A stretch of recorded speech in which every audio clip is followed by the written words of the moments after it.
भारत और चीन के बीच संबंध कुछ कड़वाहट और रणनीतिक प्रतिस्पर्धा वाली पिछले कुछ दशकों से रही है। इस दिवाली भी कुछ ऐसा ही हमें देखने को मिल रहा है।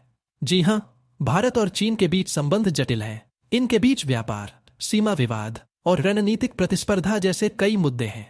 अगर ये समसामयिक विषयों पर विशेष वीडियो पसंद आए तो आप इस चैनल को लाइक, सब्सक्राइब एंड कमेंट्स जरूर करें, जिससे कुछ अच्छे वीडियोस बनाने की प्रोत्साहन हमें मिलेगा। तो आगे बात कर रहे थे चीन के भारत के साथ रवैये के बारे में। 2008 और 2021 के बीच चीन भारत का सबसे बड़ा व्यापारिक साझेदार रहा है और दोनों देशों ने अपने सामरिक और सैन्य संबंधों को भी बढ़ाया है।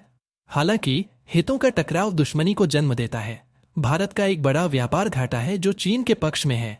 व्यापार, भारत और चीन के बीच अरबों डॉलर का व्यापार होता है। चीन भारत का सबसे बड़ा व्यापारिक साझेदार है। भारत में कई चीनी कंपनियां काम करती हैं, जिनमें हुआवेई टेक्नोलॉजीज, जेटी, टीसी, पैल हायर जैसी कंपनियां शामिल हैं। सीमा विवाद, भारत और चीन के बीच सीमा विवादों की वजह से कई संघर्ष हो चुके हैं। 1962 का चीन भारतीय युद्ध, 1967 में नाथुला और चोला में सीमा संघर्ष और 1987 का सुमदोरोंगचू गतिरोध इनमें से कुछ प्रमुख संघर्ष हैं।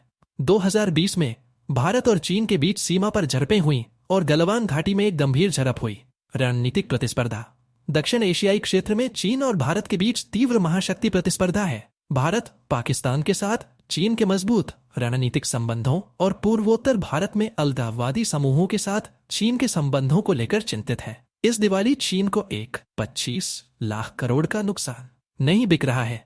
चाइनीज सामान मेड इन इंडिया का जलवा है और ये confederation of all India traders CAIT, जो व्यापारियों का संगठन है, उसने व्यापारियों से अपील की है कि वो लोकल प्रोडक्ट्स को बढ़ावा दें। लगातार कई वर्षों से दिवाली पर चाइनीज प्रोडक्ट्स का बहिष्कार किया जा रहा है। कुम्हारों से मिट्टी के दिए और सजावट का सामान खरीदकर लोग वोकल फॉर लोकल अभियान को आगे बढ़ाने में मदद कर रहे हैं। पिछले कुछ वर्षों से दिवाली और धनतेरस पर चाइनीज प्रोडक्ट्स की डिमांड भारतीय बाजारों में लगातार घटती जा रही है। खासकर डेकोरेटिंग आइटम्स की बिक्री पहले के मुकाबले काफी घटी है। डिमांड कम होने से आयात भी कम हो रहा है, जिससे घरेलू सामानों की बिक्री बढ़ रही है। दरअसल देश में प्रधानमंत्री नरेंद्र मोदी के वोकल फॉर लोकल अभियान का असर अब दिखने लगा है। चाइनीज सामानों की बिक्री लगातार घट रही है। इस साल अधिकतर लोग दिवाली पर स्वदेशी सामान खरीदते हुए नजर आ रहे हैं। खासकर लोग इलेक्ट्रॉनिक्स, सजावट के सामान मेड इन इंडिया देखकर ही खरीद रहे हैं।